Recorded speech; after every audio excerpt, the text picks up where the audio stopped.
वादिन हज़रात, खुशामदीद, welcome, hello, हाय, अस्सलाम वालेकुम। वादिन हज़रात, शरीफ show के साथ उमर शरीफ हाजिर हैं। हमारे आज के प्रोग्राम में हम कोशिश करेंगे कि आपके साथ बहुत अच्छी बातें करें, आपको मेहमान भी बड़े अच्छे मिलाएं, मगर हम ये लाइन आपको बताना चाहते हैं कि शराफत से ज़िंदगी गुजारने में प्रॉब्लम फेस करने पड़ते हैं। अब देखें ना, हम शराफत से ज़िंदगी गुजार रहे हैं, हमें प्रॉब्लम आ रहा है। प्रॉब्लम क्या आ रहा है कि बिजली राजा परवेज़ अशरफ साहब की मेहरबानी से लोड शेडिंग होगी और आपको कहीं कहीं प्रोग्राम आपका बंद हो जाएगा। ये भी हो सकता है और आपको ये शराफत से सहना है क्योंकि आप शरीफ शो देख रहे हैं इसलिए। और हो सकता है आपको कोई आके कहे कि यार तुम बैठे हुए प्रोग्राम देख रहे हो, हंस रहे हो, चलो आटे की लाइनें लगी, पहले आटा पकड़ो। आप अपने ही मुल्क में अपना ही आटा लाइन में लेके ख़रीदने पे मजबूर हैं, ख़रीदने पे भी आपको डंडे पड़ रहे हैं और पैसे लेकर आप गालियां भी खा रहे हैं, धक्के भी खा रहे हैं, उसके बाद आप रोटी खा रहे हैं, यानी कि आप मेहनत करके खा रहे हैं। फिर उसके बाद एक तो ये कैफियत हो गई, फिर उसके बाद पेट्रोल। हो सकता है आपके पास जनरेटर हो, जनरेटर को आप ऑन करेंगे लेकिन उसके लिए आपको चाहिए पेट्रोल। फिर पेट्रोल इतना महंगा हो गया है कि आदमी का दिल करता है कि अपना खून डाल के तो जनरेटर चला ले लेकिन पेट्रोल ना डालना। तो ये दो तीन अजियतें आपको शराफत से झेलनी है हमें, क्योंकि हम शरीफ लोग हैं। हम हंगामा नहीं कर सकते, तोड़ फोड़ नहीं कर सकते, करनी भी नहीं चाहिए। महंगाई का इलाज ये नहीं है कि आप हंगामा करें, गाड़ियाँ तोड़ें, आप सड़कें ब्लॉक करें, नहीं। आप वो चीज़ खरीदना छोड़ दें, आप पैदल चल लें, आप साइकिल पे सफ़र कर लें, आप कोई डीजल गाड़ी इस्तेमाल, आप ऐसा कुछ कर लें, सीएनजी कर लें, आप पेट्रोल को अवॉइड करें, ख़रीदें ही ना, ताकि आपको टेंशन भी ना हो और जिन्होंने जमा करके रखा हुआ है वो पड़े पड़े पेट्रोल जो है ना मट्टी का तेल बन जाए। और अगर आप इससे भी ज़्यादा चाहते हैं तो फिर आप आटा जो है ना उसका कोई तोड़ निकाले, चावल खाने शुरू कर दें। आटा जमा करते रहो भाई, वो आटा आखिर में कौन खाएंगे? कीड़े। उसके बाद आ गया चीनी का मसला। आधे मुल्क को शुगर है फिर भी चीनी महंगी है। मुझे शुगर है, मेरी तरह लोगों को भी शुगर होगी, तो हमें तो चीनी से कोई लेना देना नहीं है, हम क्यों ब्लैक में खरीदते फिरें? हमें खरीदनी नहीं है, बल्कि और अगर किसी को हमसे चीनी चाहिए तो आके ले जाओ। लेकिन इन बातों का मतलब है कि हंसी मजाक में, खुशगवार माहौल में तल्ख जो है ना तजुर्बे, तल्ख बातें आप तक पहुंचाई जाएं, हुकूमत तक पहुंचाई जाएं कि खुदा के लिए रहम करें, लोग आपसे रहम की तवक्को रखते हैं। हम इस प्रोग्राम के ज़रिए आवाम की मुश्किलात भी आप तक पहुंचाते हैं और सच्ची बात आपको बताते हैं। लेकिन इस एक सच्ची बात है, वो ये है कि एक हकीकत, एक कड़वा सच ब्रेक है। इस दौर का सबसे बड़ा सच है ब्रेक, जो हर आदमी को लेनी है जो इस दुनिया में आया है। तो हमें भी ब्रेक लेनी पड़ेगी। ब्रेक के बाद आते हैं और शुरू करते हैं अपना प्रोग्राम अपने मेहमानों के साथ। कहीं मत जाएगा, हमारा इंतजार कीजिएगा, वी विल राइट बैक।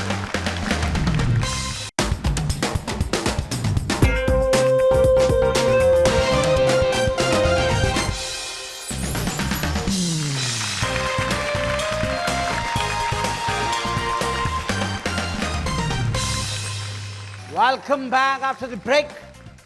ये कहना बड़ा मुश्किल होता है, welcome back after the break, और ये कहना भी बड़ा ज़रूरी है। तो इसके हिसाब किताब से मतलब ये होता है कि अब हम वापस आ गए हैं और अब हम उस शख्सियत को यहाँ पे मदऊ करेंगे, स्टेज पे बुलाएंगे जो पसे पर्दा इस वक्त तशरीफ़ फरमा है। देखिए, दुनिया की हर बात का एक उसूल होता है। परफॉर्मिंग आर्ट में भी ऐसा होता है कि जब कोई आदमी बहुत अच्छी परफॉर्मेंस करता है तो उसको पब्लिक कहती है वंस मोर, यानी कि दोबारा, एक बार फिर। और ये जब होता है जब परफॉर्मेंस अपनी उरूज पे होती है। अगर दिलीप कुमार वंस मोर रहे तो उसकी परफॉर्मेंस रही है, और अगर शाहरुख खान आज वंस मोर है तो उनकी परफॉर्मेंस है, अमिताभ रहे तो वो है, मोहम्मद अली रहे, नदीम रहे हैं। इसी तरीके से जब हम आते हैं पॉलिटिक्स में, सियासत में आते हैं, सियासी लीडरों में आते हैं, तो हम देखते हैं जब हम इस सतह पर आते हैं, हम देखते हैं मिनिस्ट्री लेवल के ऊपर आते हैं, हम देखते हैं कि वो कौन सी ऐसी शख्सियत है जो एक मर्तबा मिनिस्टर होते हैं और वंस मोर होते गए, हर मर्तबा एक मिनिस्ट्री से दूसरी मिनिस्ट्री, और हर मिनिस्ट्री पहली वाली मिनिस्ट्री से ज़्यादा मुश्किल।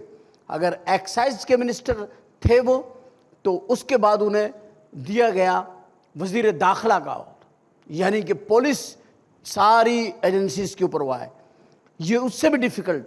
फिर उसके बाद उनको एक और, यानी कि वो जिस लीडरशिप और जिस पार्टी से ताल्लुक़ रखते हैं, पार्टी फैसला करती है कि हमारा कौन सा मिनिस्टर किस महकमे में जाए, ताकि वो वहाँ जा कर के वही सुधार लाए, वही अच्छा माहौल बनाए और उसमें बैठ के सही खिदमत करे उस चीज़ की जिसका उसे मिनिस्टर बनाया गया है। तो ये शख्सियत वही हैं, क्योंकि इनके अंदर एक कलमकार भी है, एक एक एक शायर हैं, एक दानिश्वर हैं, एक हसास इंसान हैं, एक सोशल वर्कर हैं और एक इंतहाई शफीक दोस्त हैं, मेहरबान हैं, वफादार हैं।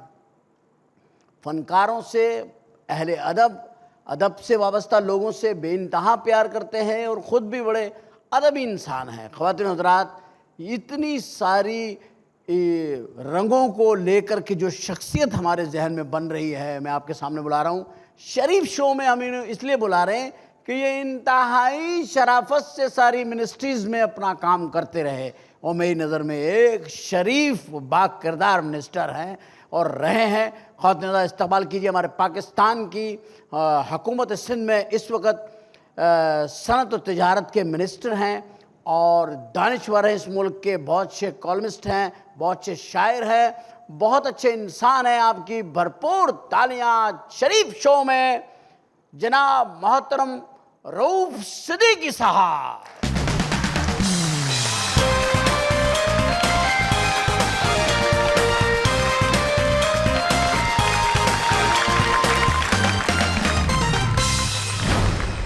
अस्सलाम वालेकुम सर। वालेकुम सलाम। कैसे हैं उमर भाई? आप ठीक? आप ठीक हैं? अल्लाह का एहसान। बहुत ही गुड लुकिंग लग रहे हैं आप, मुझसे भी ज़्यादा। नहीं, आप तो सदाबहार हैं, तो बस। सर इस वक्त तो मैं देख रहा हूँ ना, आपका जो ग्रेस आया हुआ है, माशाल्लाह माशाल्लाह। बहरहाल इस वक्त आप एक बेतहाशा खूबियों की सलाहियतों के साथ यहाँ मौजूद हैं। आपकी शख्सियत का पहला रंग चुरा रहे हैं, वो है शायरी। एक दानिश्वर, आप लिखते बहुत अच्छा हैं, ये नो डाउट, मैंने आपकी गज़लों को कंपोज भी किया। आप रोमांटिक गज़लें भी लिखते हैं, लेकिन आपकी रोमांस में कहीं पे भी जो है ना, वो लड़की जो है ना, वो खुशहाल नहीं है, वो परेशान है, उदास है, या उसकी वजह से आप परेशान हैं, आप उदास हैं। अच्छा, फिर आप उसके तक़द्दुस का जितना मोहब्बत में आपने ख्याल रखा है, मुझे कुछ ख़वातीन से मुलाकात हुई, आपकी शायरी पे बात हुई, उन्होंने कहा इतना एहतराम भी नहीं करना चाहिए औरत का शायरी में, यानी जितना आपने कर दिया, हदों को पार कर गए आप। तो ये जो आप करते हैं, ये जो आपकी शायरी में ये जो चीज़ पाई जाती है, जैसे एक आपकी नज़म है मोम की मरियम, जिसमें आपने ये चीज़ क्यों, ये और शायरों के पास नहीं मिलती है। और शायर शायरी करते हैं, होठों की बड़ी खूबसूरती और उसकी गुलाब की पंखड़ियों से तशबीह और फला फला। आपकी तशबीहात जो हैं वो कांटों में, फूलों में, ख़िज़ा में, इनमें है। तो आपके यहाँ महबूबा इतनी तंग हालात में क्यों है? बहरहाल बहुत शुक्रिया उमर भाई, आपने मुझे बुलाया यहाँ पर आपके अपने प्रोग्राम में, और जो कुछ आपने कहा है अभी, दरअसल गुफ्तगू और बात करना मेरी ज़रूरत है, लेकिन आपका तो शौक़ है। मेरा कहने पेशा है, आपका शौक़ है, आपका शौक़ है, लिहाजा गुफ्तगू का फ़न अल्लाह ताला ने आपको दिया है और बेहिसाब दिया है। देखिए, बुनियादी तौर पे हर इंसान रोमान पसंद होता है, ख्वाह वो औरत हो या ख्वाह वो मर्द हो। नहीं जी, जानवर तक, परिंदे, परिंद चरिंद हर जगह, जिस तारों के अंदर 1800 वोल्ट जा रहा है, उन पे बैठे हुए परिंदे मोहब्बतों में मसरूफ़। जी हाँ, बिल्कुल सही है, क्योंकि खुदा खुद मोहब्बत है और मोहब्बत को पसंद करता है, लेकिन कुछ अखलाकी हदें मुतय्यन होनी चाहिए, वरना रोमान का हुस्न ख़त्म हो जाता है। सही। अगर रोमानियत में फाशी आ जाए और बेहूदगी आ जाए तो फिर वो रोमान नहीं रहता। वो शादी हो जाती है। नहीं, शादी तो खैर बहुत हसीन इम्तिजाज होता है मोहब्बत का। हाँ, ये रोमान की मेराज होती है। कि सवाल ये है कि आप इस दौर में भी, जबकि रोमांस अब खुद अपनी हदें फैलान चुका है, यानी कि वो खुद मैंने इसीलिए आप सर्च किया कि रोमान जो है वो अगर अपनी असल जगह पे रहेगा तो उसकी चाशनी और उससे लुत्फ अंदोज हुआ जा सकता है। मतलब वही फितरत क्या है? वही आधा किवाड़ खुला हुआ, कांपते हुए हाथ, एक पतली सी आवाज आई घबराई हुई, अब्बा घर पे नहीं है, आप फिर शाम को आ जाइए। ये आपका ये वही फिर नहीं, सही है। नहीं, मतलब आप ये चाहते हैं, मैंने जो आपसे नतीजा अख्ज़ किया है वो ये है, आप चाहते हैं रोमांस को एक हद में रहना चाहिए, अखलाकी हुदूद में रहे। मोहब्बत इस कायनात का सबसे मजबूत तरीन रिश्ता है, इससे ज़्यादा ताकतवर रिश्ता इस कायनात में नहीं है मोहब्बत। बेशक हमें मोहब्बत करनी चाहिए, एक दूसरों से प्यार करना चाहिए। और ये आपके किताब के अंदर मुझे बहुत मोहब्बत के बड़े आशार मिलते हैं, बड़े क़तात मिलते हैं, आपकी किताब में चीज़ भी ये मिलती है। मेरा सवाल अपनी जगह पे अभी भी वहीं खड़ा हुआ है कि आप जितना, मतलब इस दौर में भी 2009 में भी आप किताब लिख रहे हैं तो आपका तकद्दुस है, वो फिर पता क्या चीज़ है, वो आपके किरदार का हिस्सा है। मोहब्बत का अब वो हिस्सा नहीं रहा। मोहब्बत अब वहाँ नहीं रही कि जहाँ कहा जाए देखिए कल शब मैंने आपको देखा तो हैरानगी की अथाह गहराइयों में डूब गया। अब तो लोग कहते हैं कल 9 बजे मैं तारिक रोड पे खड़ा हुआ हूँगा। अब ये डायरेक्ट बात हो रही है। लेकिन आपको मैं अप्रिशिएट ये कर रहा हूँ कि आप अभी तक मोहब्बत को उतना ही छुपा के पर्दे में रख के बात करने के वो है। नहीं, ऐसा भी नहीं है, ऐसा भी नहीं है। देखिए, आप मोहब्बत करते हैं, आप महबूबा से क्या चाहते हैं? आजकल तो महबूबा से आदमी खुद कुछ नहीं चाहता, वो चाहती है बंगला, गाड़ी, मोबाइल, वो चाहती है। आप तो कुछ चाह नहीं सकते। आपसे तो पूछा नहीं चाहता कि आप क्या चाहते हैं। आपसे तो ये पूछा जाता आपने मुझे देखा, एक मोबाइल भिजवा दो और उसमें सिम डलवा दें, सिम डलवाएं, उसमें 1000 रुपया लोड करवा दें और फिर उस नंबर पे मुझे फ़ोन करें, फिर मुझसे बात करें। हमारे घर का फ़ोन कटा हुआ है। मोहब्बत ये तो अब ये चाहते हैं, मोहब्बत यही चाह रही है। मगर मैं ही कह रहा हूँ, अगर लोग आपकी तहरीरें पढ़ते हैं, उन तहरीरों में ये ख्वाहिशी नहीं होती और कोई नए नए इस तरीके नहीं होते इश्क करने के। तो ज़्यादातर तरीके तो आपने बताया ना। नहीं सर, मैंने तो हर दौर का एक ना एक तरीका बताया लोगों को कि भाई कैसे ये बात होगी, क्या होगा। मैं तो इसमें बहुत आगे हूँ। मैं तो इसका हामी हूँ कि मोहब्बत को फैलाओ, लेकिन मेरा फैलाना और आपका फैलाने में तरीक़ाकार है। आप एक दायरे में रह के फैलाते हैं, मैं दायरा ही फैला देता हूँ। बराबर आपका ये है। लेकिन उसके बरक्स जब मैं आपके साथ मेरी बैठना उठना हुआ तो मैंने आप में एक क्वालिटी और देखी। मैंने आपको बाखुदा, मैं ये बात 10,000 मरतबा कोट कर चुका। मैं टेलीविज़न पे ये कोट कर रहा हूँ प्रोग्राम में, और आप सामने बैठे इसलिए नहीं कर रहा, आपकी गैर मौजूदगी में कोट कर चुका हूँ कि एक बार आप उस वक्त होम मिनिस्टर थे, रात के टाइम था, कोई 3 साढ़े 3 बजे थे, आपको भूख लगी, आपने मुलाजिम को नहीं उठाया। आपको पता नहीं ये बात याद है, मुझे याद है, आपने गफूर को नहीं उठाया। गफूर का जिक्र भी मैं इसलिए कर रहा हूँ ताकि वो खुश हो जाए, उसका जिक्र हुआ गफूर का टीवी के ऊपर। गफूर को आपने नहीं जगाया, आपने कहा नहीं यार वो सोया है, थका हुआ, और उसको भी सुबह उठना होता है, और घर में भी आपने किसी को नहीं उठाया। आप गए, आप डबल रोटी लेकर आए, मुझे अच्छी तरह याद है, और उसमें लाल मिर्चें नमक में मिला के आपने उससे रोटी खा ली, और होम मिनिस्टर थे आप। अगर मैं होम मिनिस्टर होता, मेरी जगह कोई भी XYZ होता, वो पहले फ़ोन करता किसी 5 स्टार होटल में, उस इलाके के SHO को फ़ोन करता, हर किस्म के तिक्के, डबल रोटियां, सैंडविच 10 मिनट में मोबाइलें लेके आपके घर पहुंच जाते। लेकिन आपकी ये बात ने मुझे आपका फ़ैन कर दिया कि आप होम मिनिस्टर हैं, और आप ऐसे होम मिनिस्टर, वहाँ से आप मेरे दिमाग में अटके हैं। और फिर उस दिन से मैंने सोचा कि यार मैं इनकी इस बात को मैंने अपनी आँख से देख लिया है। ये क्या रंग है, आप मुझे बताएं। असल में देखिए, ये बेचारे मुझे बड़ी फिक्र लगी रहती थी, है अभी हमेशा। इतनी रात दिन काम करना, हर बात का वो ख्याल रखना, फिर वो थक हार के सो जाते। अब मैं रात रात भर जागता था, कभी किधर कभी किधर। आपने तो वो उस जमाने में रातों को पुलिस स्टेशनों पे छापे मारे। हाँ पुलिस छापे मारती, आप पुलिस पे छापे मार रहे हैं। और मेरा ख्याल है पुलिस ने जाकर के मन्नतें चादरें चढ़ाई हैं मज़ारों पे कि यार अल्लाह ताला इनके दिल में कोई सोने की ख्वाहिश पैदा कर दे कि ये सो जाए। नहीं, वो उसमें ही एक वाक़या हुआ था कि शुरू में जब छापे मारता था मैं, मीरपुर खास तक चला जाता था रातों को और वायरलेस बंद करके। तो फिर मुझे पता चला कि जो 2-4 SHOs ने आपस में कहा कि भाई क्या बात है, होम मिनिस्टर साहब की जो है बीवी से कोई लड़ाई वड़ाई है जो ये घर में नहीं रहते रात को।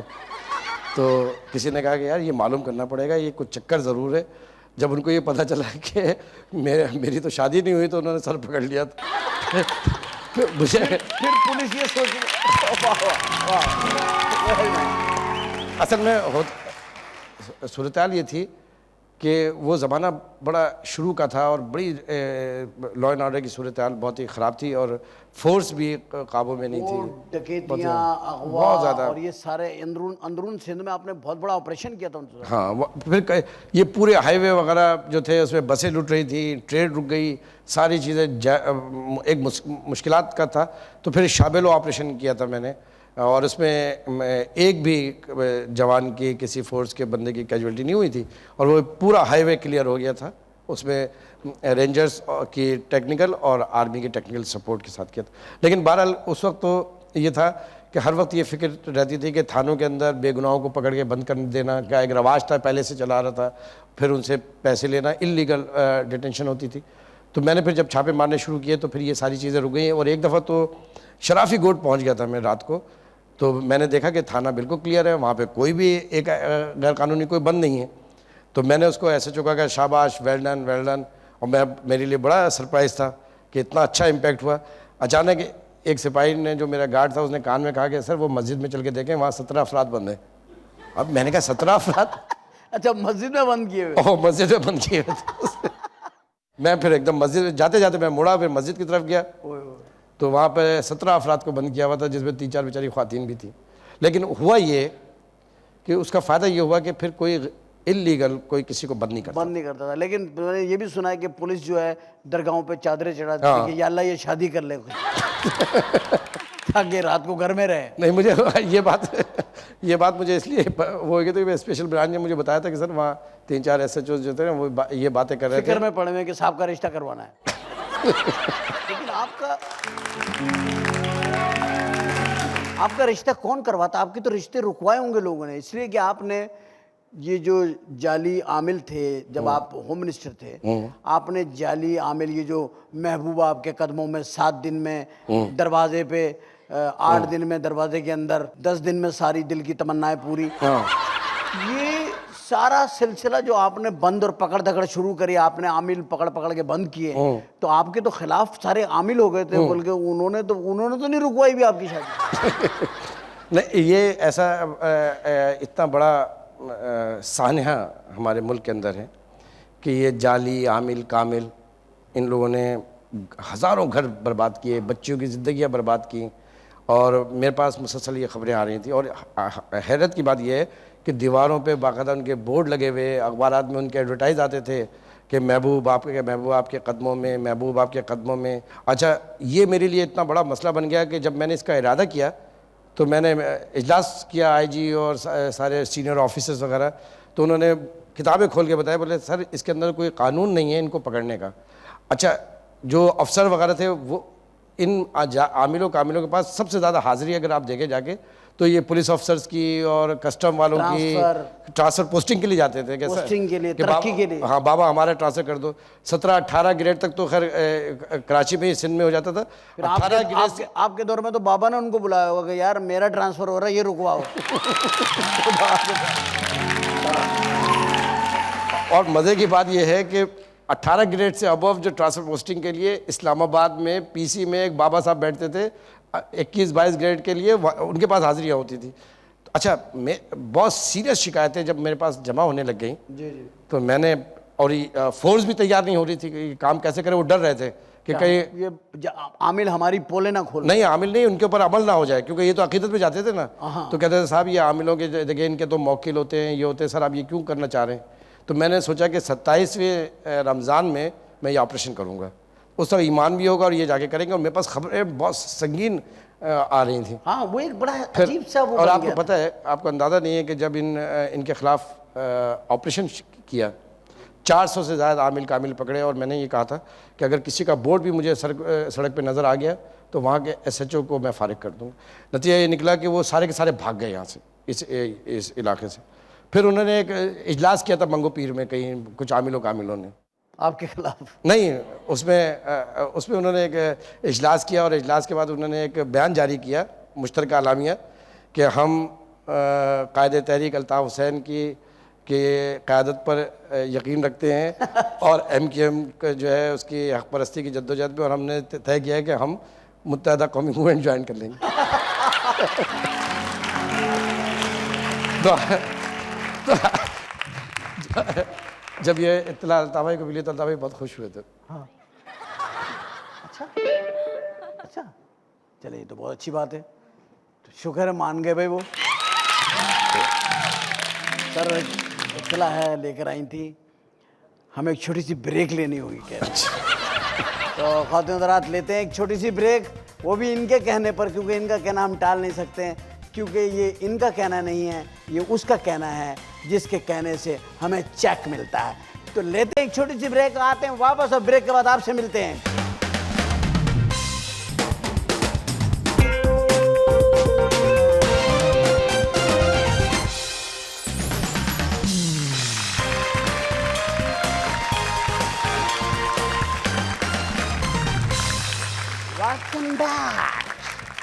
वापस आ गए हम और दोबारा से शुरू करेंगे गुफ्तगू का सिलसिला वहीं से जहां से हमने बहालत मजबूरी में सिलसिले को तोड़ा था, क्योंकि चैनल नहीं तोड़ सकते हम, चैनल टूट जाते हैं अगर स्पॉन्सरशिप ना हो, तो इसलिए हमें मजबूरी ब्रेक लेना पड़ता।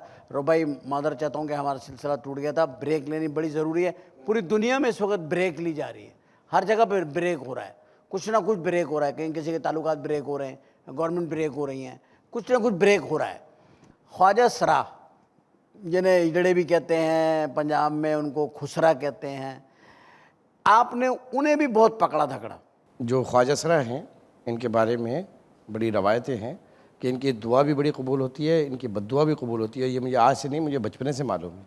और ये कैसे मैं जुर्रत कर सकता हूँ कि जिसके बारे में इतनी रवायतें हों, और फिर ये तो जन्नती लोग हैं। उसमें कुछ दोज़खी भी शामिल हो गए ना, दोज़खी भी शामिल हो गए, उनकी आपको इन्फॉर्मेशन हुई हो? हाँ, मतलब ऐसा लिबास पहन के और फिर गाड़ियों में झुक जाना। लिबास भी इतना फिट होता है, मेरे समझ में नहीं आता पहनते कैसे हैं ये लोग, इतना फिटेड लिबास। और दूसरी बात ये है कि इनको रिश्तों की पहचान नहीं है। अगर कोई आदमी अपनी बहन के साथ जा रहा है उसे भी कह देंगे जोड़ी सलामत रहे, वो आदमी का आगे बंदे।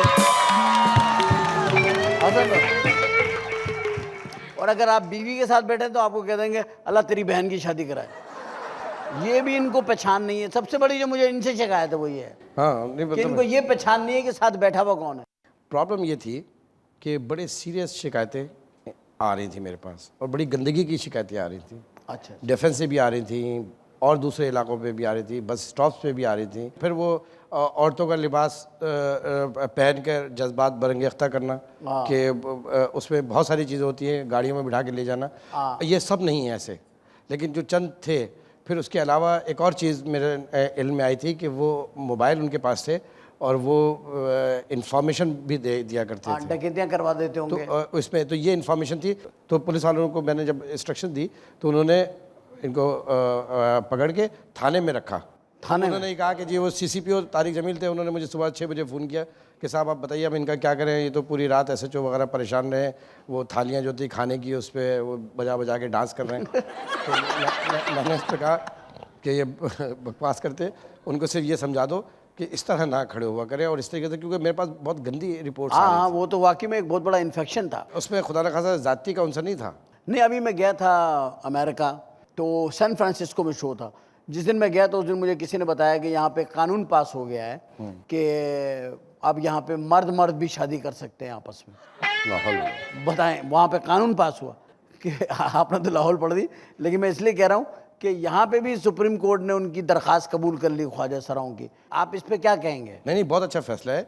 और सुप्रीम कोर्ट ने ये बड़ा सही फैसला किया कि ये ज़ाती नहीं होनी चाहिए, उनको नौकरी मिलनी चाहिए, उनको शनाख्ती कार्ड उनका होना चाहिए, कॉलेजों में यूनिवर्सिटीज़ में वो पढ़ें। और इस तरीके से सऊदी अरब में भी बेशुमार हैं। आप देखिए कि वो कितने अच्छे काम कर रहे हैं और ज़िंदगी के तमाम शोबों में मौजूद हैं। तो ये तो बहुत अच्छा फैसला है, ये तो बड़ा इसका कहीं ना कहीं अपने सोसाइटी में इनको एडजस्ट करना चाहिए। जीते जागते इंसान है, इंसान है, ये और तो बड़ा इनमें जीनियस भी होंगे बहुत। देखे ना, बगैर कुछ किए ये गाड़ी पे यूं करके लेट के 200 रुपए कमा ले, बगैर कोई मेहनत किए, मुशक्कत किए। बिल्कुल सही है कि नहीं? टैलेंटेड हैं ये लोग। हाँ, हाँ। इनका यूटिलाइजेशन गलत हो रहा है।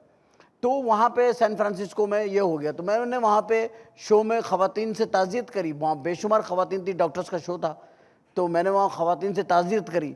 मैंने कहा मैं ख़वातीन से ताज़ियत करता हूँ कि इस मुल्क में, सैन फ्रांसिस्को में, इस सिटी में औरतों का नखरा भी ख़त्म हो गया। कि औरतों का एक नखरा था, भी मैं नहीं कर रही आपसे शादी।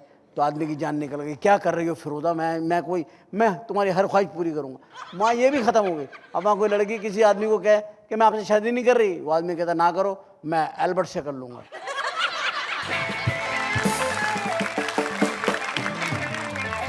आप बताइए सच, क्योंकि हमने सच बात करनी है। हाँ, नहीं कि ये एक ऐसा पावर है, एक ऐसी चीज़ है कि इंसान कहीं ना कहीं पे थोड़ा सा अपने ट्रैक से कहीं इधर उधर हो ही जाता है। बिल्कुल, और बिल्कुल। कभी कभी वो मिसगाइड भी हो जाता है। आपके साथ कभी हुआ, सच्ची बताइए, कि आपने अपनी ताकत का इस्तेमाल ऐसा किया हुआ, आपको लगा हो ज्यादती हो गई या कोई ऐसी बात हो गई? देखिए, इंसान जो है ना, जी। हम बड़ी खामियों कोताहियों के साथ और उज़्र के साथ ज़िंदा रहते हैं। सही। ये ताकत एक नशा होता है। मुझे बाखुदा मुझे याद नहीं कि मैंने शऊरी हालत में किसी के साथ नाइंसाफ़ी की हो। माशाअल्लाह। इसकी ज़रब मेरे अपने घर के ऊपर पड़ी, इस ताकत की।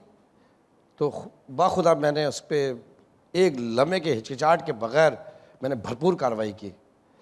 और लाशौरी तौर पे अगर किसी के साथ ज़्यादती हुई हो इस 3 साल में, जो होम का ज़माना था या एक्साइज का ज़माना था, तो हुई हो। लाशौरी तौर पे मुझे नहीं मालूम।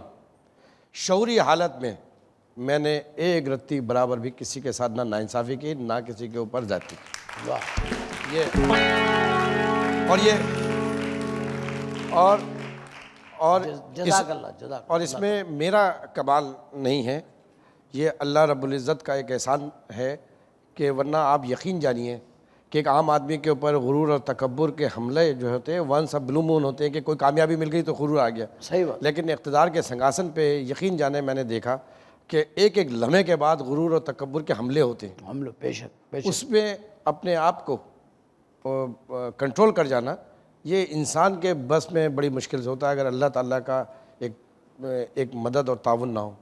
और ये जितने बड़े काम आप जो आप देख रहे हैं, बात कर रहे हैं, इसमें मैं जो क्रेडिट दूंगा वो मैं बग़ैर किसी हिचकिचाहट के मैं अल्ताफ़ भाई को दूंगा। उन्होंने इतना फ्रीडम मेरे साथ रखा और इतना आउटराइट मुझे कॉन्फिडेंस दिया कि मैं रुकता ही नहीं था। फिर उनको भी सही कुछ गुमान होगा कि ये मेरी सिलेक्शन, ये आदमी होना चाहिए। देखिए, इसमें उनका भी एक बड़ा हाथ है, उन्हीं का है। उन्हीं का हाथ है, क्योंकि उनकी 2 बातें मैं ये कहना चाहता हूँ कि मैंने देखी आप जो तो है, हाँ, बहुत करीब भी रहे हैं। बहुत ज़्यादा, मगर मैंने जो देखी वो ये है कि वो एक शऊर बेदार करके फिर आदमी को उस जगह पे लेके जाते हैं। पहले उसका शऊर बेदार करते हैं। ये जो एक फिक्री नशिस्त का रिजल्ट है, मैं जो समझता हूँ, मैं तो इस बात पे क्रेडिट देता हूँ। बहरहाल, एक मिनिस्ट्री आपकी ये गुजरी, फिर एक मिनिस्ट्री आपकी एक्साइज की आई थी, जिसमें आपने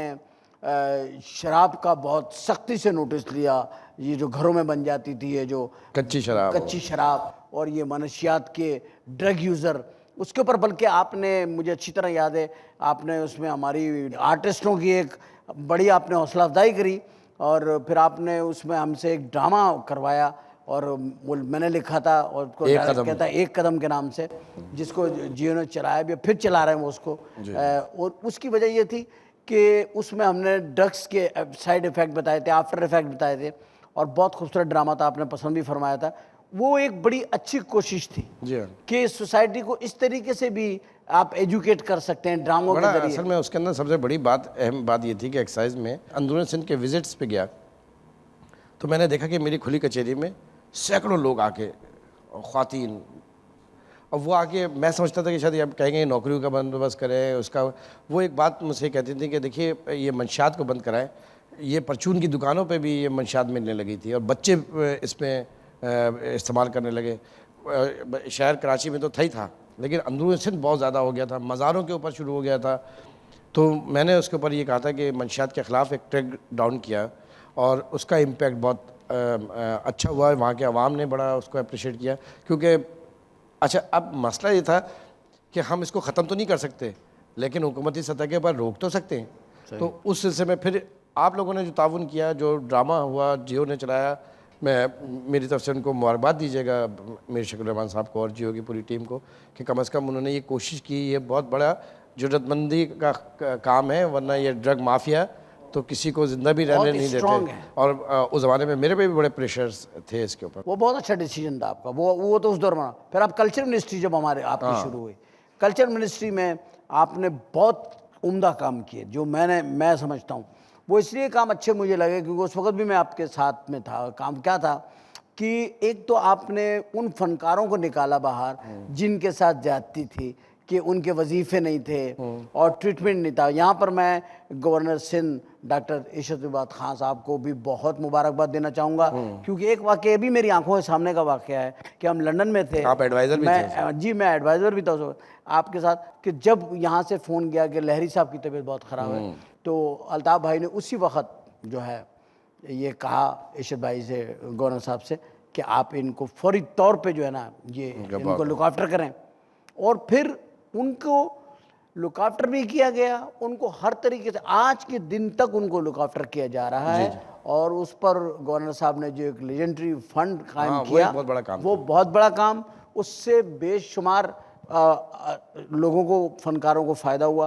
फिर आपने जो एक चीज़ मैं बताना चाहता हूँ नाज़रीन को, कि अंदरून सिंध के साथ शहरों का ताल्लुक़ कायम करने के लिए जो आपने मुशायरे कराए अदबी वहाँ पर, उर्दू सिंधी मुशायरे, वो सिंधी और उर्दू कल्चर को, सिंध का ही कल्चर है लेकिन उर्दू स्पीकिंग और सिंधी इस पे ज़बान बोलने वाले लोगों को जिस तरह आपने एक ब्रिजिंग की, और दोनों ज़बानों के शायर बैठ के वहाँ मुशायरे में पढ़ते थे, और वो उस पर फिर आपने शेख अयाज अवार्ड, जोश मलियाबादी साहब का अवार्ड, और शाह लतीफ़ और बटाई, और ये सरकारी अवार्ड बनाए और फॉर एवर हैं ये। अब ये हर साल हो रहे हैं? हर साल, इस साल भी हुए। अच्छा माशाल्लाह। हालांकि 30-35 साल पहले पूरे सिंध के अंदर अदबी महफिलें हुआ करती थी।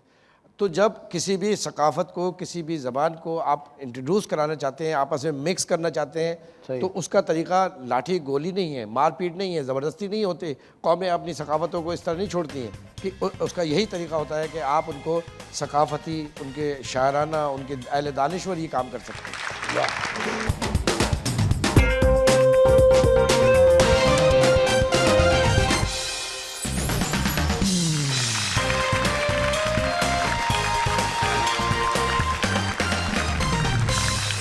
Welcome back. खौतन ज़रात, हमने आपसे कहा था वापस आ गए।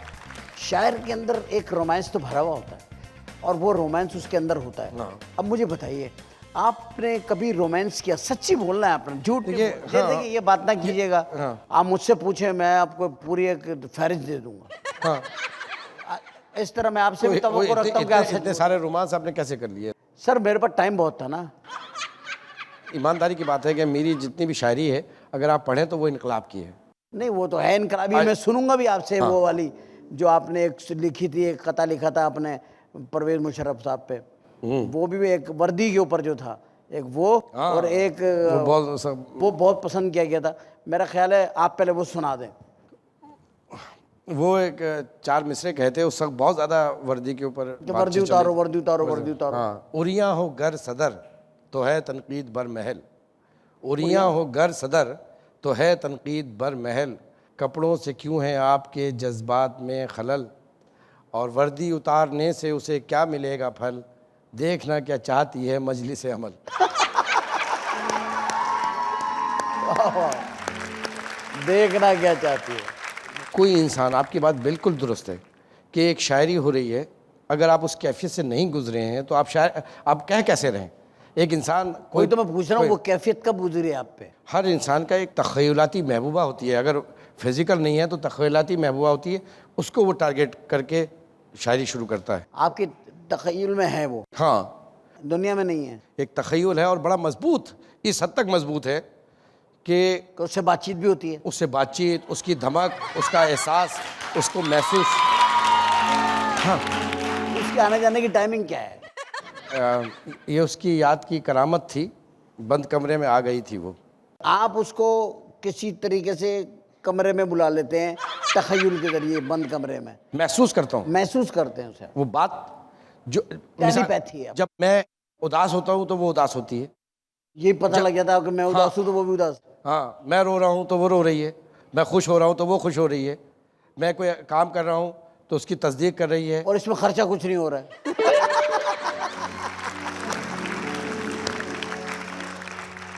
इसमें जो सबसे अच्छी बात है वो ये है कि इसमें खर्चा कोई नहीं है। वो आ भी रही है, जा भी रही है, खुश भी हो रही है, रो भी रही है, सब कुछ है, मगर खर्चा नहीं है। जो मैं पहनाना चाहता हूँ वो पहनती है, इसमें भी जो खर्चा खाना नहीं है। जो खाना चाहती है ना। वो खिला रहे हैं आप, हाँ। उसमें भी खर्चा नहीं है। मैं तकलीफ में हूँ तो रो रही है, वो मेरे तमाम एहसासात को वो अपने एहसास की तरह मानती है। अच्छा, अब ये जो हमारी ये जो भाभी हैं जो आती रहती हैं जाती रहती हैं, हम तो भाभी कहेंगे ना उनको, चाहे हमने नहीं देखा, लेकिन वो हमारी भाभी हैं। और वो हमारे मैं माजरत चाहता हूँ कि मैं नहीं, आप जरा फ्री होके बात कर ली। नहीं, आप जितना चाहें मैं भाभी इसलिए कह रहा हूँ कि मेरे लिए तो काबिल एहतराम भी है ना, चाहे वो है नहीं दुनिया में। तो ये भाभी आती रहती है। शादी वादी हुई आपकी, इनकी नहीं हुई? जो मतलब शादी भी करी है कि नहीं करी आप? मतलब आप कह रहे हो भाई शादी हो गई, बारात भी आई थी, बाजे भी बजे, सब वो, मतलब वो खर्चा फिर भी नहीं है इसमें। मुझे मुझे आपकी सारी बात में जो अच्छी बात लगी हो ये है कि आपकी तरह ही करना चाहिए आदमी को। उससे क्या है कि खर्चा कोई नहीं इसमें, वरना आप यकीन करें तो बीवियां टेलीफोन के कार्ड डलवा के बंदे को कंगाल कर देती। मेरी बीवी के पास 3 फ़ोन हैं, अब मैं एक कार्ड नहीं मंगा सकता, 3 कार्ड मंगाने पड़ते हैं, एक और कंपनी का, एक और कंपनी का, एक और कंपनी का। वो जब उसका दिल रियायत आती है वो डाल लेती है, वाला डाल दे, ये डाल लेती है, वो डाल, ये होता ना। तो ये आपका बहुत अच्छा है। अच्छा, एक तो ये तो हो गई ना, ये तो हो गया, लेकिन आपने वैसे किसी के जिंदा नहीं चाहा किसी को, कभी तो कोई अच्छा लगा होगा ना आपको? ऐसा हो तो नहीं सकता कि कोई अच्छा ना लगे। ना, ऐसी बात नहीं है कि अगर किसी ने मुझे देखा तो मैं ये सोच के कि ये अकीदत से मुझे देख रही है, इसलिए वक्त भी नहीं मिला।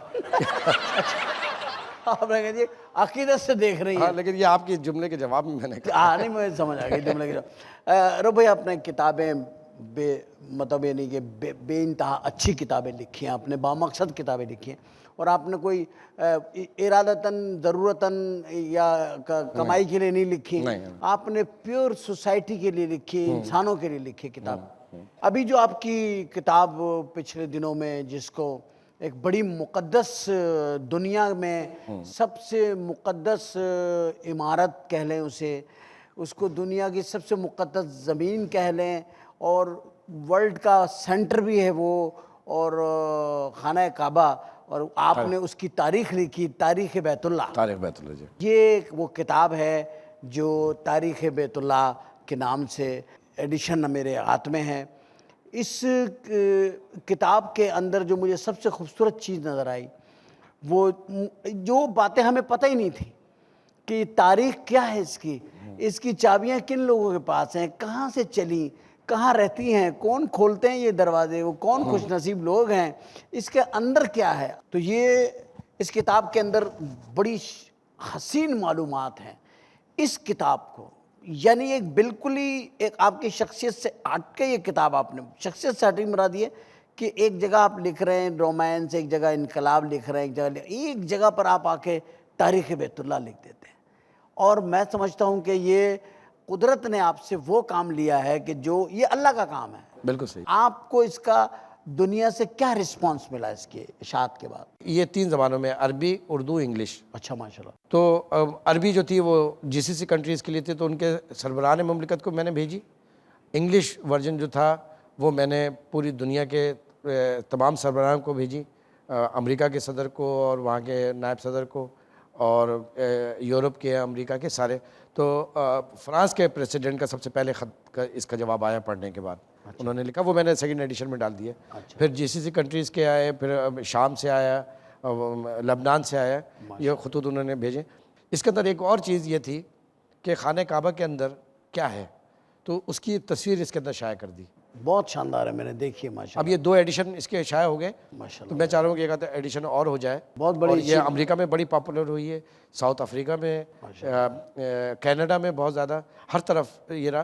तो मैं चाह रहा हूँ कि एक आध एडिशन और निकल जाए, क्योंकि इसके जुमला हुकूक, ये अमानत थी मेरे पास उस फ़ोटो कापी की सूरत में ख़ानदान बनी शैबा की, तो इसके कॉपीराइट जितने भी थे ख़ानदान बनी शैबा को मैंने वापस कर दिया। उसमें लिख दिया मैंने कि इसका जितना भी प्रॉफिट होगा सब उनको जाएगा, मेरे पास, मेरे बहुत से। उम्दा, बहुत उम्दा, बड़ा काम लिया, बड़ा काम किया ख़ातिन-ए-आज़ाद। आपने सुना इस बात को, इस बात के अंदर ये अज़मत नज़र आती है कि किताबें सिर्फ़ ऐसी नहीं होती कि वो रोमांटिक लिखी जाएं या बिला वजह लिखी जाएं या अपने आप को मुसन्निफ़ साबित करने के लिए लिखी जाएं। किताबें ऐसी भी होती हैं कि आप अल्लाह तबारक व तआला को, जब आप अल्लाह के लिए लिखते हैं तो फिर वो आपके लिए लिखवाता है, पूरी दुनिया को मजबूर कर देता है। अब बादशाह इनको ख़त लिख रहे हैं और ये उसके रब का ही करम है ना कि आपने उसके लिए लिखा, वो आपको लिख रहा है। ये लिखने की सलाहियत जिनमें है उन्हें चाहिए ज़रूर लिखें। एक किताब हमारे पास भी है, एक किताब हमारे प्रोड्यूसर के पास भी है, जिसमें लिखा हुआ है कितने ब्रेक लेने हैं, कितने कमर्शियल चलानी है, उसको भी इस किताब की बड़ी पड़ी रहती है। हम फिलहाल उस किताब का वो सफ़ा खोलते हैं जिसके ऊपर लिखा है कि ब्रेक ले लें, तो लेते हैं एक छोटी सी ब्रेक। ब्रेक के बाद वापस आते हैं अपने एक नए मेहमान और रऊफ सिद्दीकी साहब के साथ और बात करते हैं आपसे अगले सब्जेक्ट के ऊपर। Thank you.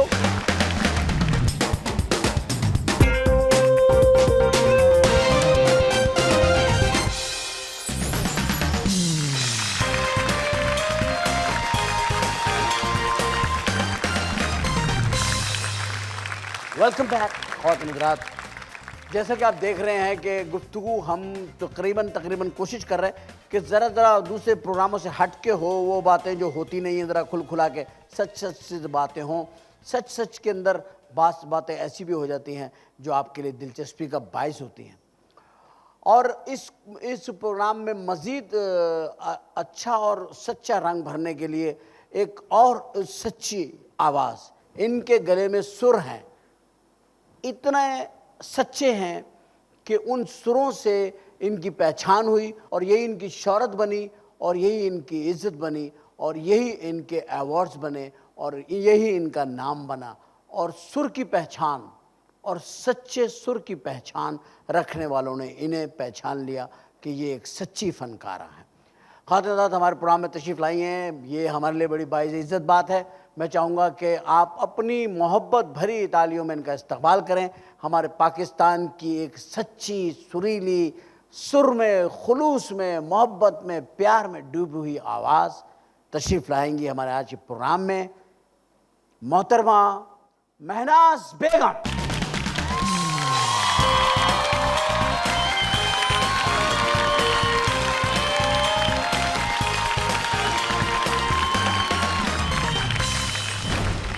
मैं आपको खुशामदीद कहता हूँ शरीफ शो में। इसमें आपको इसीलिए बुलाया गया है कि आपके गले में हमेशा एक सच्ची और शरीफाना आवाज़ और आपके गीतों में भी वो आपकी चॉइस भी बड़ी अच्छी रही। अच्छा, मैं आपसे एक बात पूछना चाहूँगा, आपने पहला गीत किसका गाया, कौन से मौसीकार का, किसका लिखा हुआ? बज़मी साहब ने गाया था मैंने। बज़मी साहब के लिए गाया जी। निसार बज़मी साहब के आपसे आपका स्टार्ट है? स्टार्ट तो मैंने बहुत पहले ए हमीद साहब मुझे लेके थे, उनका मैंने गाना गाया। ए हमीद साहब ने बड़े हाँ, अच्छे मगर फिर वो कुछ नोटिस में नहीं आई मेरी आवाज़। जब बज़मी साहब का मैंने फिल्म पहचान के लिए गाना गाया, वो मेरी, हाँ जी, मेरा प्यार तेरे जीवन के संग रहेगा, वो मेरी पहचान बन गया। ये गाना पिक्चराइज हुआ था नदीम साहब। ये आपका पहला हिट गाना? पहला गाना मैं उसका। क्या खूबसूरत आपने गाया था। कितना खूबसूरत, आपकी आवाज़ बहुत प्यारी है माशाल्लाह। मेहंदी हसन साहब के साथ आपने गाना गाया, जी डुएट गाए आपने। एक वो था मुझे दिल से ना भुलाना, क्या कौन सा गाना?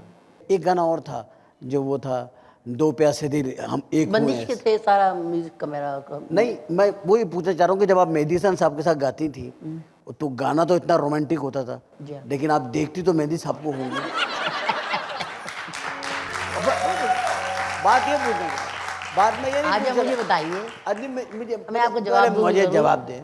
आपके जहन में इतने खूबसूरत प्यारे प्यारे जुमले आते कहाँ से हैं?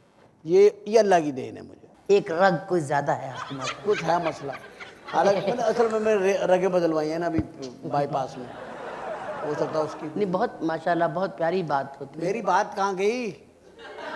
वो बताइए कि जब आप एक गाना गा रहे हैं कि मुझे दिल से ना भुलाना, और एक गाना गा रहे हैं दो प्यासे दिल एक हुए ऐसे, तो इन बातों में एक इतना रोमांस है। बहुत रोमांस। जब ये आप गाँव उनके साथ रही तो क्या आपके जहन कुछ डिस्टर्ब नहीं देर के होता? लिए आंखें बंद कर लेते थे बस।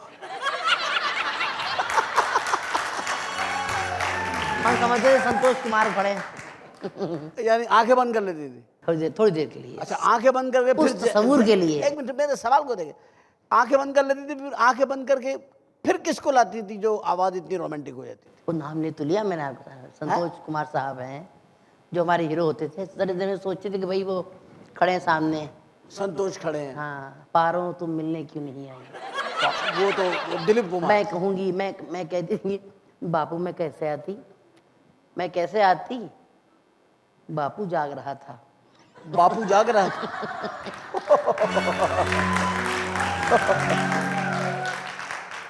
अच्छा, एक अजीब सी बात है, मैडम नूरजहां ने जितना भी गाना गाया बहुत हसीन गाया, जाहिर है, हाँ, मलका क्या-क्या। तरन्नुम नूरजहां। बिल्कुल ही। अच्छा मुझे बताइए, मलका तरन्नुम नूरजहां का एक अवार्ड हुआ था, ऐसी मैं बात नहीं कर रहा मगर सही बात, मेलोडी क्वीन अवार्ड, आप भी लाहौर में थी उस वक्त जी हाँ, जब ये जी। अवार्ड हुआ, मैडम भी हयात थी। हमने अपने प्रोग्राम में शाहिदा मिनी को बुलाया था, उनसे हमने पूछा था कि मैडम जिंदा थी, वो उस अवार्ड की तकरीब में नहीं आई जिसमें उन्हें मेलोडी क्वीन का अवार्ड दिया गया, और वो अवार्ड 14 साल 12 साल हो गए उसको, उसके बाद वो अवार्ड दोबारा नहीं हुआ और शाहिदा मिनी को वो अवार्ड दिया गया मेलोडी क्वीन। फिर उन्होंने बताया यहाँ पे शाहिदा जी ने कि जी मुझे मेलोडी क्वीन ऑफ एशिया का अवार्ड भी मिला है, यानी कि एशिया में तो लता भी आ गई और सब लापता हो गए उसके अंदर। तो आप क्या समझती हैं कि ये अवार्ड सही मिला? शायदा मिनी से बड़े से ताल्लुकात है मेरे भाई, वो बड़ी प्यारी बच्ची है। बाद में मैं बात नहीं, मेरी बात को नहीं फॉलो कर रही हैं आप। मैं कह कब रहा का कर हूँ लिया फॉलो। आप ये बात बताइए कि आपकी मौजूदगी में और जो मैडम को गाती हैं ख़वातीन, उनकी मौजूदगी में अगर शाहिदा मिनी जी हैं वो अवार्ड ले लेती हैं मेलोडी क्वीन का, तो क्या ये आपकी नज़र में बिल्कुल सही जजमेंट है? बिल्कुल सही तो नहीं है, बिल्कुल सही नहीं है। इसलिए कि जो बात कहाँ उधर तो कहाँ उधर। तो अब ये कि ये बड़ी इखलाकी जुर्रत की बात है। उस अगर मैं होती उनकी जगह पर, मैं उसको वापस कर देती कि मुझे आप हक होती नहीं तो है। आप अवार्ड दे दी कि मैं मुझे वापस हक कर नहीं है। आप जैसी सुरीली वो छोड़ो इन फनकार सब ये बातों कह को। रही है कि मैं होती तो मैं इसलिए अवार्ड वापस हमारे- दे देती। क्योंकि नूरजहां जो ये फी जमाना मैडम नूरजहां जी का सब बुढ़ापा गा रहे हैं, जवानी का कोई माई कलाल नहीं गा रहा।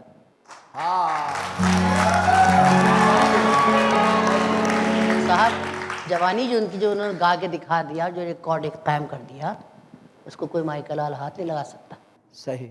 रोमन घोष साहब के साथ आपने गाने गाए? बहुत काम किया बहुत मैंने। काम किया जी हाँ, कैसा लगता है म्यूजिक डायरेक्टर वो आपको? वो तो बस प्रिंस आदमी था, क्या बात है, प्रिंस टाइप क्या था? प्रिंस थे वो, अपने काम के। अपने काम में। यानी कि मैं अगर नहीं पहुंच सकी रिहर्सल के ऊपर, तो लिटरली आप यकीन करें, क्योंकि इतना हम लोग बिजी होते थे उमर साहब, तो हम लोग जब गए हैं तो वो टहल रहे होते थे बाहर।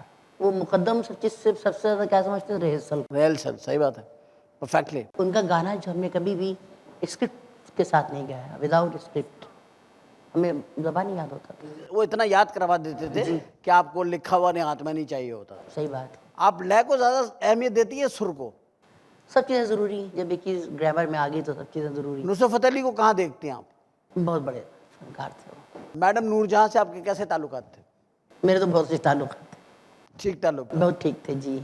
आप सुना, आप जब लाहौर गई थी आपकी बहुत शानदार दावत की थी, माँ में एक दफ़ा नहीं, 3-4 दफ़ा की उन्होंने मेरी दावत। और अच्छा सुनती, रेशमा को भी सुनती थी वो बुला हाँ, कर।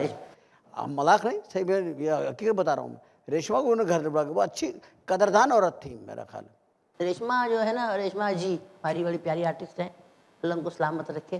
तो वो ना बहुत मज़ेदार होती, बातें बहुत अच्छी अच्छी करती थी। वो बात करते और डर, चाहे आगे कितनी बड़ी कोई पर्सनैलिटी उनके ना हो ना। वो तो इंदिरा गांधी से भी अजीब सी बात करती थी। इंदिरा गांधी ने कहा आप कोई काम मेरे लायक बताए, उन्होंने कहा मेरे गांव की सड़क बनवा दे। सारी बातें कर देती है, बड़ी भोली औरत है वो तो। प्रोग्राम में बैठ के सारी बातें कर देती है, जो ऑडियंस से बातें कर देती है, ऑडियंस से बातें कर देती है। ढोलक बजा रहे हैं, मेरा कुड़म है ये, हमारा समधी है, ढोलक बजा रहे हैं। हाँ सब बात साफ बता देती है हर बात। बहरहाल अब हम इधर आते हैं। हाँ आपकी शादी नहीं हुई? नहीं, इनकी भी शादी नहीं हुई। किसी की नहीं होती, किसी की 3-4 हो जाती हैं। अब क्या किया जाए। बात ये कि रघु भाई की शादी नहीं हुई, रघु भाई की शादी नहीं हुई, मगर उन्होंने जो मसला इनका बयान किया है उसको ज़रा डिफरेंट है, क्योंकि इनकी शादी हो चुकी है। अच्छा, इनके जहन में जो तखय्युल है, तखय्युल से शादी कर बैठे हैं। उसके साथ ही वो आती भी हैं, खाना भी पकाती हैं, कपड़े भी इनके धो के चली जाती हैं, और ये शॉपिंग पे भी जाती हैं, सारे आपने भी किसको बता दिया। नहीं वो एक हिसाब से सही कह रहे हैं। ये एक दूसरी बात है, ये बहुत ही अलग मिजाज की बात सही है। बात है। ये मिजाज का एक माइंड सेटअप है उनका। लेकिन मैं ये कहना चाह रहा हूँ कहीं आपका भी तो ऐसा माइंड सेटअप नहीं है? नहीं, ये सवाल है जनरल नॉलेज है भाई, लोग पूछना चाहते हैं। दुनिया करती है, ये दुनिया लता जी से पूछती है आज तक की, है ना। हाँ, लता। वो कहती है मुझे सारी जिंदगी अफसोस रहेगा। उन्होंने भी सॉरी रोज साहब वाला काम किया हुआ था। तखय्युली शादी किससे की थी? के सहगल साहब से। सहगल? हाँ, ओए हो, इतनी अजीब डरी हुई आवाज, सहमी हुई आवाज के साथ।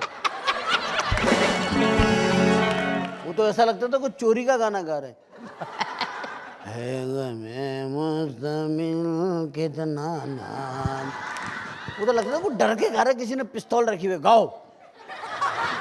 लता जी को किस कैलिबर का सिंगर समझते हैं? लता बेहतर है, आशा बेहतर है? नहीं, दोनों अपनी अपनी सिफ्त में।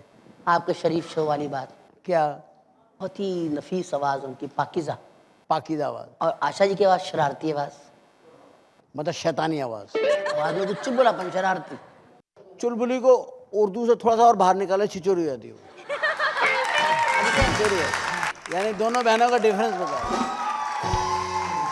दोनों बहनों का डिफरेंस हो गया वही जो अताउल्लाह में और मेहदी हसन में है। अरे भैया ये अताउल्लाह और मेहदी हसन में भी यही फर्क है ना। मेहदी साहब भी गम के गाने गाते हैं, अताउल्लाह भी गम के गाता है, मेहदी हसन लेकिन उसका गम बिल्कुल घरेलू टाइप का। साहब मेहदी साहब जैसा तो कोई दूसरा पैदा ही नहीं होने वाला। हाँ तो मेहदी हसन कैसे पैदा होंगे? वालिदैन ही फौत हो गए उनके।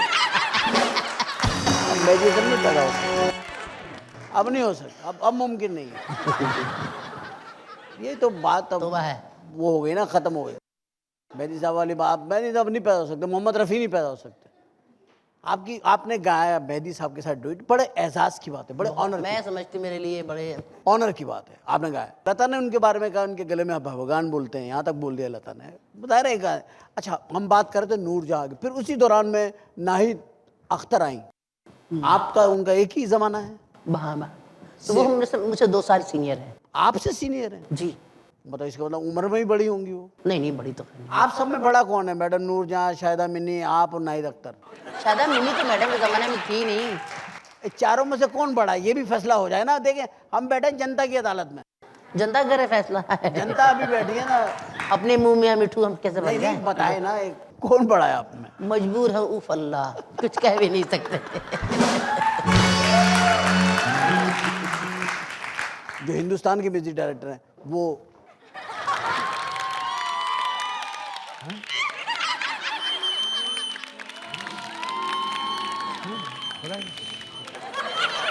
आप समझ ही गए होंगे ख्वातीन हज़रात, ये लड़की जब आती है ये ब्रेक लगवाती है।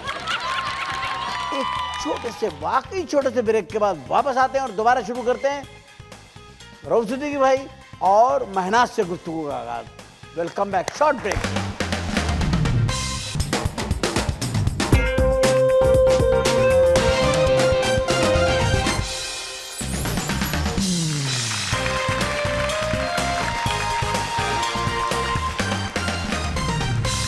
Welcome back. ख़वातीन हज़रात, हमने आपसे कहा था वापस आ गए। हस्बे वादा हमने कहा वापस आ गए। हमारे साथ बैठी हुई है महनाज बेगम और तशरीफ़ फरमा जनाब रऊफ़ सिद्दीकी साहब, जो कि किताबों के खालिक भी हैं और तकरीबन मैं समझता हूँ 3, 4, 5 तकरीबन 8, 9 मिनिस्ट्रीज़ जो हैं वो ये उसमें रहे हैं। इस वक्त वज़ीर हैं सनअत तिजारत के। अच्छा ये बताइए, आपने जो अभी ये अपनी किताबें लिखी, मतलब मेरे पास, मैं चाहूँगा कि ख़ुद आप अपनी ही किताब में से कोई एक चीज़ सुनाइए। आपकी किताबें हैं तो मैं आपको पेश करता हूँ, आप ही की किताबें आपको पेश करता हूँ। कोई खूबसूरत ऐसी नज़म, ऐसी गज़ल जो आपको ख़ुद पसंद हो ज़ाती तौर पे, और फिर वो महनाज बाद में उसको गुनगुनाएंगी। कोई बात नहीं, मैं समझूंगा वही महनाज गा रही है, आप जैसा भी गाए कोई बात नहीं। जो मैंने आपसे गुफ्तगू की थी ना पहले, जी जी, तो मैं अपने उसी के हवाले से आपको एक दो शेर सुनाता हूँ, एक छोटी नज़म सुनाता हूँ प्लीज़, ताकि आपको पूरी तरह यकीन आ जाए मेरे ख्याल में। तखय्युल का। हाँ, क्योंकि आप इजाफा भी करते जा रहे हैं ना, खाना भी पका रही है और नहीं शॉपिंग नहीं किया आपने कहा। मैं खाना पकाने मेरी मर्जी से आती है, मेरी मर्जी से जाती है। मैंने खाना पकाने के लिए कब कहा? जब आती होगी तो फालतू तो नहीं बैठती होगी, वो काम तो करती होगी। तो इसके ये 2 शेर थे। वो एक शेर भी मैंने पहले सुनाया था कि उसकी सूरत थी चांद की सूरत, उसकी सूरत थी चांद की सूरत, चांदनी बन के छा गई थी वो, और उसकी आंखें थी झील सी आंखें, उसकी आंखें थी झील सी आंखें, कितने दरिया बहा गई थी वो। वाह। और उसकी यादों की ये करामत थी, उसकी यादों की ये करामत थी, उसकी यादों की ये करामत थी, बंद कमरे में आ गई थी वो। वाह। बंद कमरे में ये एक नज़्म जो इस हवाले से, तो ये मैं पहली दफ़ा पढ़ रहा हूँ आपके उसमें, क्योंकि आपका प्रोग्राम बहुत लाइट प्रोग्राम है और आप बहुत मूड में भी बैठे हुए हैं। सर मूड में नहीं, मैं तो बस ऐसे ही वो टॉक ऐसी कर रहा हूँ कि ज़रा इन्फॉर्मेटिव भी है वो, और दूसरी थोड़ी सी हमें मसाइल भी बयान करते हैं। पता नहीं आपकी कौन सी इन्फॉर्मेशन आप जमा कर रहे हैं ज़ाती तौर पे, लेकिन ये इत्तेफाक ये था कि ये जो मोम की मरियम जिसका आपने जिक्र किया था वो, और एक थी मेरी नज़्म अबला परी, वो इत्तेफाक ये था कि वो अबला परी, हाँ अबला परी, वो पसंद भी बहुत आई, तो मैं वो सुना देता हूँ और ये पहली दफ़ा सुना रहा हूँ। अबला परी, हाँ, ये आपकी नज़र कर देता हूँ। ठीक, इरशाद। कि इसका उन्वान अबला परी। हुजरे जहाँ के गुप अंधेरे में, हुजरे जहाँ के गुप अंधेरे में, एक तखय्युल बहार का लेकर, हुजरे जहाँ के गुप अंधेरे में, एक तखय्युल बहार का लेकर, तेरा पैकर तराश लेता हूँ, और ए अबला परी अक्सर 14वीं शब के चांद की सूरत, हुजरे जहाँ के गुप अंधेरे में, तेरा पैकर ज़हूर पाता है। हुजरे जहाँ के गुप अंधेरे में, तेरा पैकर ज़हूर पाता है, मेहरबान सुबह ज़िंदगी बनकर गीत रंगीनियों के गाता है, गालिब व मीर की गज़ल की तरह मेरे शेरों में डूब जाता है। वाह। उसकी हमजोलियाँ गुलाबों से, उसकी हमजोलियाँ गुलाबों से उसका रंगी बदन सजाती हैं, गीत जैसे अमीर खुसरो के धीमे धीमे सुरों में गाती हैं। वाह। और फिर उसका मरमरी पैकर हुजरे जहाँ के गुप अंधेरे में मेरी बेरब्त धड़कनों का चिराग अपने होठों से खुद बुझाता है। वाह। प्यार को जाविदा बनाता है हुजरे जहाँ के गुप अंधेरे में। अब ये गुरेज देखिएगा, यहाँ तो सुना ना हमने, हुजरे जहाँ के गुप अंधेरे में खुद फरेबी से खौफ आता है। हुजरे जहाँ के गुप अंधेरे में खुद फरेबी से खौफ आता है, न वो सुनता है मुझसे मेरी गज़ल, न वो मेरी गज़ल सुनाता है। न वो हम जोलियाँ गुलाबों से उसका रंगी बदन सजाती हैं, और न धीमे सुरों में खुसरो का ज़ेर लब गीत गुनगुनाती हैं। मेरी तन्हाई खुद ज़ेर लब गुनगुनाती हैं, मेरी तन्हाई खुद फरेबी से और उम्र तवील पाती है। हाँ बज़ाहिर तो कुछ नहीं होता, हाँ बज़ाहिर तो कुछ नहीं होता हुजरे जहाँ के गुप अंधेरे में, लेकिन ए अबला परी हर शब तेरा पैकर तराशने वाला, रोज़ जीता है रोज़ मरता है, लेकिन एक इंतज़ार सुबह तरफ कल भी करता था अब भी करता है। वाह। आप क्या कहेंगे इस बात पे? शायरी को बहुत पसंद करती हैं, पढ़ती भी हैं। आपसे एक ताज़ियत भी करनी थी मुझे, माइकल जैक्सन की वफात की। इसमें हंसने की क्या बात है? आप अंग्रेजी गीत गाती हैं कि नहीं गाती? तो क्यों नहीं गाते? गाती हैं ना, पसंद करती हैं। तो अंग्रेजी गीत गुनगुनाए, उन्होंने अपनी किताब की खूबसूरत नज़म सुनाई। आप क्या पेश इनकी टक्कर पे क्या पेश करेंगे? Forever young, forever young, हमेशा मेरे जहन में जवान रहेगी तख़य्युलाती शक्ल। अवार्ड्स की दौड़ के अंदर भी माशाल्लाह मैं समझता हूँ कि निगार अवार्ड्स सबसे ज़्यादा किसने लिए होंगे पाकिस्तान? नूरजहां जी के बाद मेरे ख्याल मैंने लिए, मेरा ख्याल, क्योंकि 9 साल तक तो मुझे मुस्तकिल मिला है। 9 साल तक हर साल निगार अवार्ड आपको? क्या बात, क्या बात। 9 साल तक मुस्तकिल मिला। 9 साल तक जी, प्राइड ऑफ परफॉर्मेंस से मुझे मिल गया। माशाल्लाह माशाल्लाह। प्राइड ऑफ अभी जनरल मुशर्रफ साहब का था हमारा वो ये लाइफ टाइम अचीवमेंट अवार्ड, ये भी मुझे मिला। और मतलब तमाम ग्रेजुएट अवार्ड्स जितने भी मुल्क में हमारे अवार्ड सब मुझे मिल गए, सारे मिल गए। अवार्डों के साथ कभी कैश मिलता, ये मैं शिकायत है ना? सितारा इम्तियाज़ के साथ पैसे मिलते हैं, बेचारी साबिर होती हैं थोड़ी सी। नहीं सुनते रहे ना, सितारा इम्तियाज़ के साथ पैसे मिलते हैं, ना प्राइड ऑफ परफॉर्मेंस के साथ पैसे मिलते हैं, ना तमगा इम्तियाज़ के साथ पैसे मिलते हैं, किसी अवार्ड के साथ पैसे नहीं मिलते। इससे बेहतर लोकल गवर्नमेंट का इनका अवार्ड था, सूबाई गवर्नमेंट का, जिसके अंदर 50,000, 1 लाख, 1.5 लाख तक के कैश अवार्ड साथ देते। मैंने सोचा और मैंने फूल मिलते हैं अपने मज़ार पे चढ़ा लो। मैंने इस अवार्ड के बारे में प्राइम मिनिस्टर को उस वक्त कहा था कि जब ये सदारती तमगा उसने कारकर्दगी आप देते हैं, ये तकरीर में कहा था, मैं प्राइम मिनिस्टर बैठे हुए थे, मैंने कहा था जब आप ये अवार्ड देते हैं तो आप 40-50 हज़ार रुपये उन आर्टिस्टों को भी दे दें ताकि वो ये अवार्ड जो आपसे लेते हैं उसके लिए वो एक अलमारी ख़रीद के उसमें टांग तो सके। आय हाय हाय। मैं आज इस लाइन के ऊपर आकर के प्रोग्राम की ये बॉटम लाइन को करता हूँ कि आप और आप मेरी नज़र में 2 ऐसी शख्सियतें थी। मैं आप लोगों को मिक्सअप नहीं कर रहा हूँ, लेकिन अपने अपने फील्ड में, क्योंकि रऊफ भाई का एक पॉलिटिकल बैकग्राउंड तो स्ट्रॉन्ग है और फिर इनकी एक क़यादत इतनी स्ट्रॉन्ग है जो जिनकी क़यादत में ये हैं, और उस क़यादत की एक तरबियत है जो इनके किरदार में नज़र आती है, इनकी गुफ्तार में नज़र आती है। फिर इनकी सलाहियतों के इजहार के तरीके उनके शेड बनते गए, मिनिस्ट्री जैसी मिलती गई, अपनी ही मिनिस्ट्री के ख़िलाफ़ वो बातें करते रहे और काम करते रहे, और रिवायत से हट के इन्होंने मिनिस्ट्रीज़ को चलाया। हम इनको अप्रिशिएट करते हैं और सैल्यूट करते हैं सर आज के शरीफ शो में कि आप तशरीफ लाए। Thank you very much.